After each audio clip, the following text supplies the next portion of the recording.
कल 5 अगस्त है और कल ऐसा हो सकता है कि सरकार एक ऐसी बिल संसद के अंदर पेश करे जिसका असर पूरे भारत ही नहीं पूरे विश्व पर पड़े। और ये एक ऐसा बिल हो सकता है जो भारत के अंदर एक जोरदार आंदोलन का रूप ले सकता है, ये बिल अगर पेश किया जाता है तो। नमस्कार साथियों, स्वागत है आप सभी का हमारे YouTube चैनल बेबाक बोल पर। साथियों, कल 5 अगस्त है और ये 5 अगस्त पहले से ही काफी ऐतिहासिक तारीख रही है।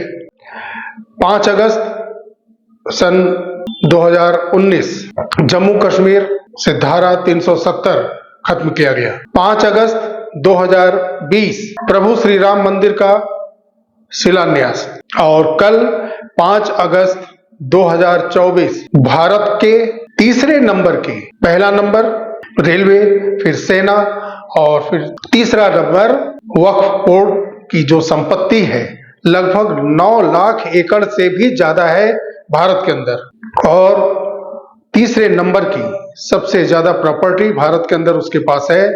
उसी के लिए सरकार वक्फ बोर्ड एक्ट में लगभग 40 संशोधन के साथ एक बिल पेश करने जा रही है। उसमें जो पहले से वक्फ बोर्ड का एक्ट पिछली सरकारों ने इस एक्ट के साथ जितनी भी उसमें प्रावधान, जितने भी सेक्शन बनाए थे, उसमें 40 अमेंडमेंट 40 संशोधन के साथ ये बिल पेश हो सकता है कल। अगर ये बिल पेश होता है तो हमें जो लगता है कि अभी से ये चीज कुछ मुस्लिम धर्मगुरु न्यूज चैनलों पे कुछ स्पेशली वीडियो ट्वीट कर रहे हैं कि हम संवैधानिक तरीके से अपनी बात रखेंगे, सड़क पर उतरेंगे, आंदोलन करेंगे। तो वो जो अभी से उन्होंने ऐसा कहना करना शुरू करने के लिए जो आकर के सोशल मीडिया के माध्यम से न्यूज चैनलों के ऊपर आकर के बोल रहे हैं, लेकिन उनके बात करने का तरीका थोड़ा सा उग्र है।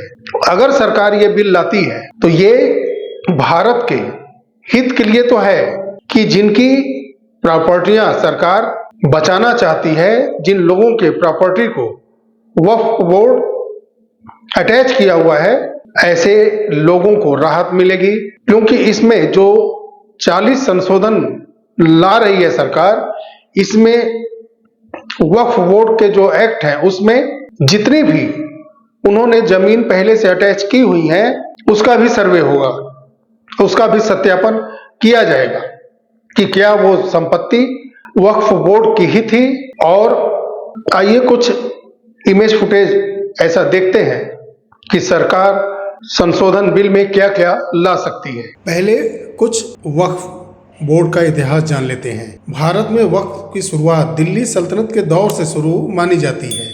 आज़ादी से पहले मुस्लिम वक्फ मानकरण अधिनियम 1913 का उल्लेख मिलता है, लेकिन इसको बाद में अंग्रेज सरकार के पास वक्फ बोर्ड के लोग गए थे और इसको और विस्तारित रूप से पावर देने के लिए इन्होंने एक्ट में और संशोधन करने के लिए कहा था, लेकिन तब की अंग्रेज सरकार ने इसको निरस्त किया था।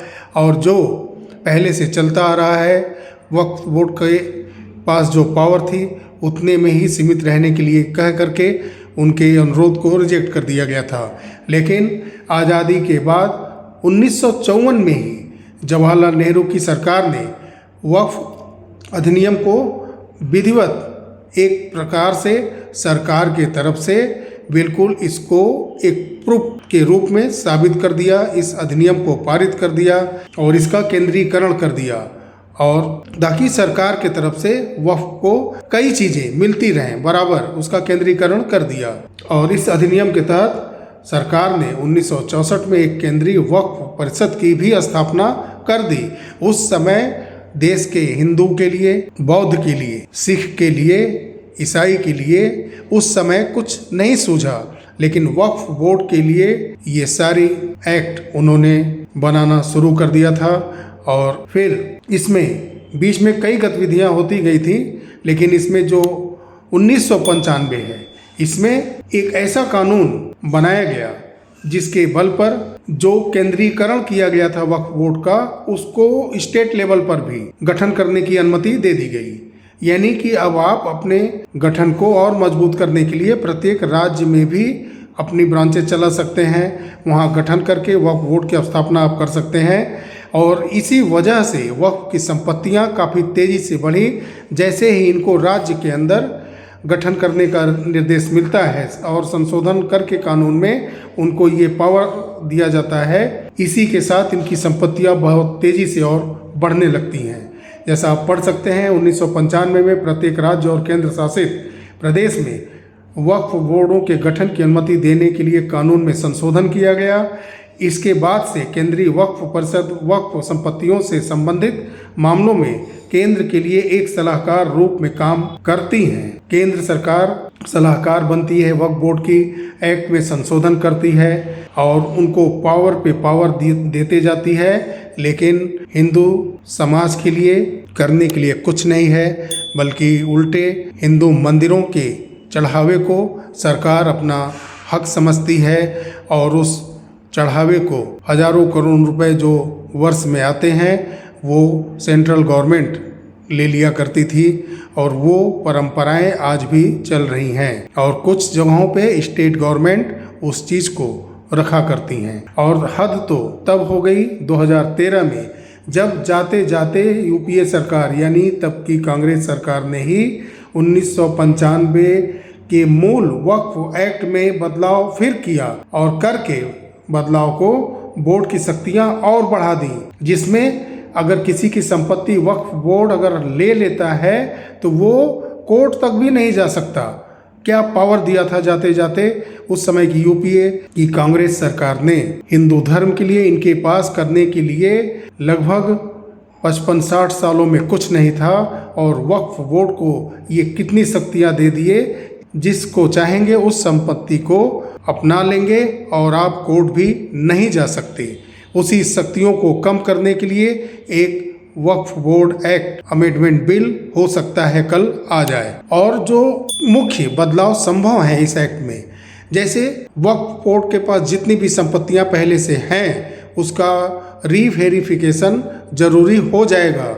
यानी कैसे आपके पास संपत्ति आई, क्या आपके पास डॉक्यूमेंट है, कहाँ से आपने ये संपत्ति अपने अधीन की, इसका वेरिफिकेशन जब होगा तो निश्चित रूप से वक्फ बोर्ड की परेशानियाँ बढ़ेंगी, क्योंकि वो ज़मीन हड़पी गई हैं, ना कि वो पेपर वर्क से ली गई हैं। वक्फ बोर्ड का पुनर्गठन, बोर्ड की संरचना में बदलाव की संभावना है। यानी वक्फ बोर्ड का पुनर्गठन होगा तो निश्चित रूप से उसकी शक्तियाँ जो पहले ज़्यादा थी वो लिमिट कर दी जाएंगी।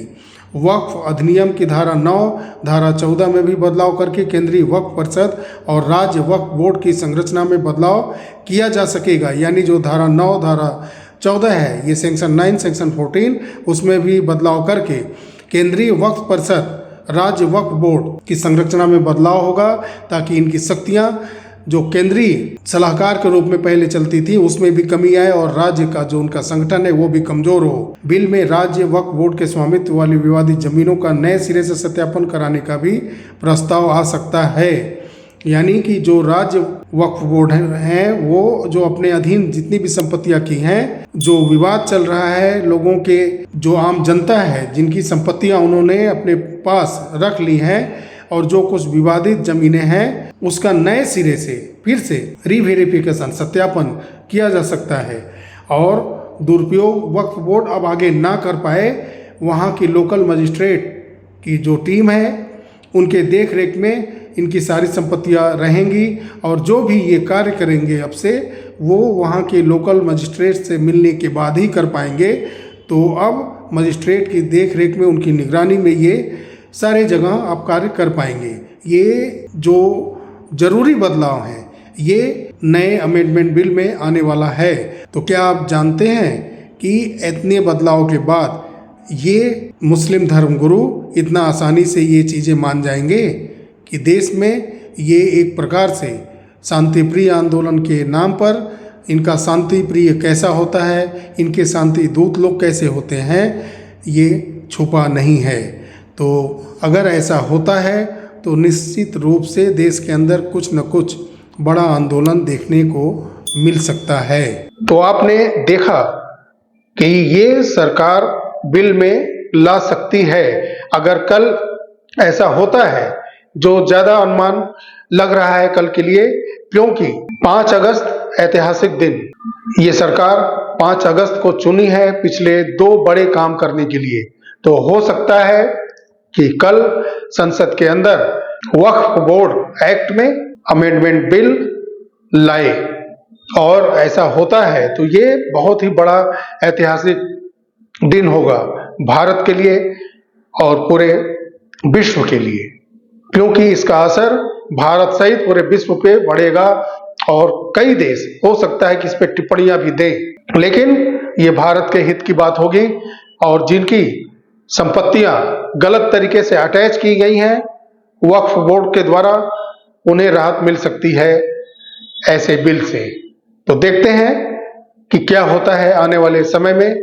ये सूचना, ये जानकारी अगर अच्छी लगी हो तो आप वीडियो को लाइक करिएगा, वीडियो को शेयर करिए, चैनल पे नए हैं तो चैनल को सब्सक्राइब अवश्य करके जाइए। मिलते हैं अगले वीडियो में, तब तक के लिए नमस्कार, जय हिंद, जय भारत, वंदे मातरम।